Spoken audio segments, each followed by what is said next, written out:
2 years on, and the scars from Wollongong Council's infamous corruption scandal are still being felt throughout the region. Following the sacking of council in 2008, Wollongong has been left without elected representation, with 3 administrators acting as caretakers until elections in 2012. Without a means for the community to voice their concerns with councillors or at council meetings, neighbourhood forums were set up as a way for residents to meet and discuss local issues. There are 8 community forums across the Wollongong local government area, from Helensburgh to Dapto, each playing a role in council's decision-making process. Valerie Houston is convener of Neighbourhood Forum 4, which covers the Taroji and Corrimal LGA. The community forums were originally developed to be a bit of a liaison between the community and the council, and it was originally to those people who just didn't know what to do or where to go when they needed help.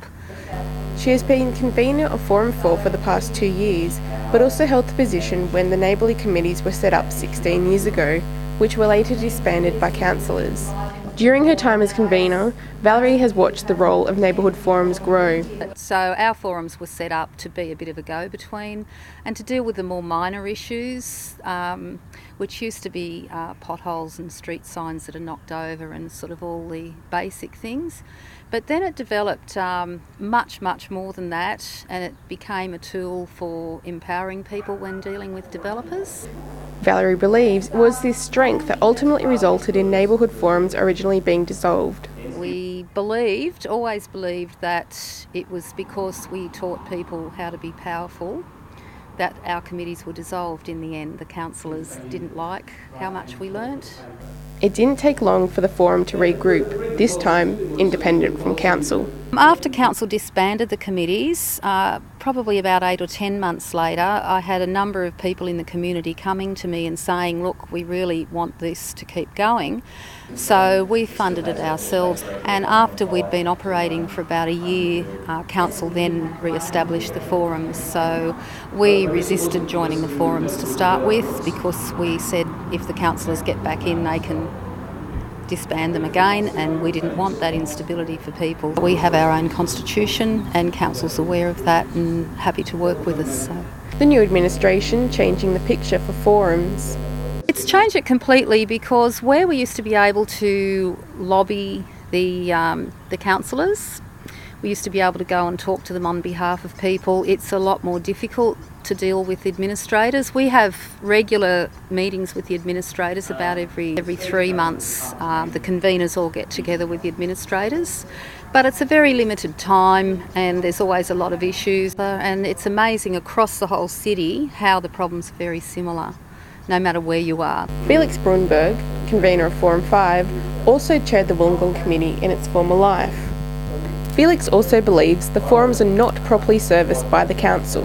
I think the forums, the way that they operate, can be improved quite a bit. I don't think there is the appropriate public perception of the forums or recognition or awareness.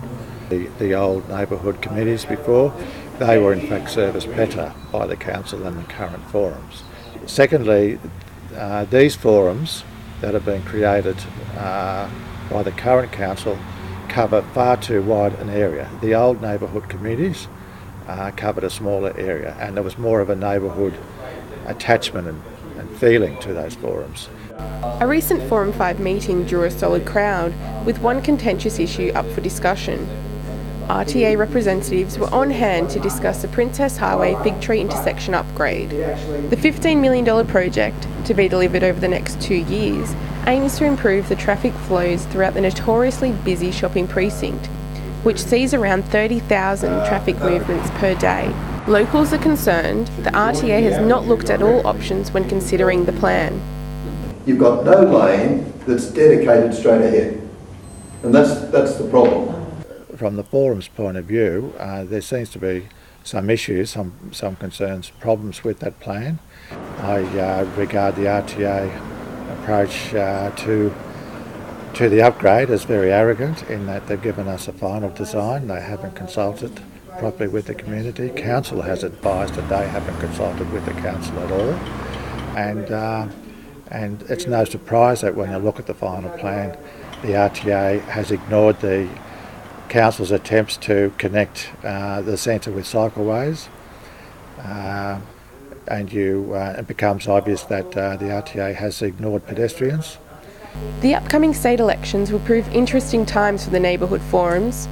In July, opposition leader Barry O'Farrell declared September 3, 2011 as the day a democratically elected council would return to Wollongong under his leadership, more than a year ahead of schedule. With a new council, will the forum survive? It depends on the council. So yes, there is a chance that they may stay. Ours will. Definitely. Ours will definitely survive as long as we want it to, as long as we're able to. I can't say. Our fear is, unless they're all independents, probably they may not, because it'll get back to the sense that, well, this is the councillor's job, it's not your job. We're just here to help people. We don't have any particular skills or expertise, it's just what we've learnt over the years. Our very first big meeting, we had a developer came talking about setbacks and floor space ratios, and we just all looked, what's he talking about? And we've come a long way since then.